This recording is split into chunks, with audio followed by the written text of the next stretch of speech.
sa Content Asia Awards. Bye, Pao. See you sa event. Thank you, Pao.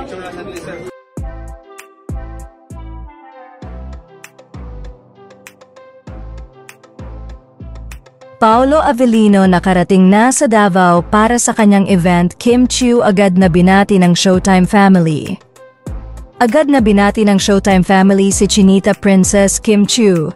Ito nga ay dahil sa ginanap na Content Asia Awards sa Taiwan, kung saan ay naging nominado ang actress at naging presenter sa naturang awardings.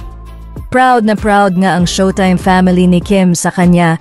Agad naman na nagpasalamat si Kim sa lahat ng bumuo ng kanilang serye ni Paolo Avellino na Linlang. Sa kabilang banda, safe naman na nakarating sa Davao si Paolo Avellino.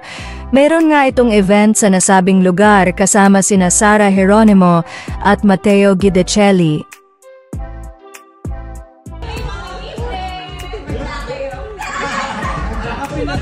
Bye, Pao. See you sa event.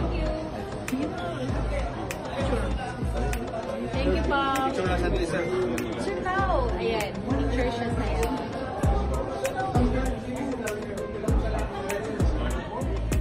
Sir, dito na.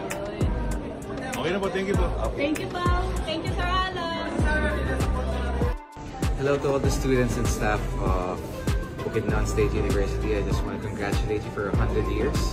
Centennial na. I just want to say, yeah, congratulations, and I hope I get to visit your university someday. And to all the students, of course, study hard. Congratulations to all the staff.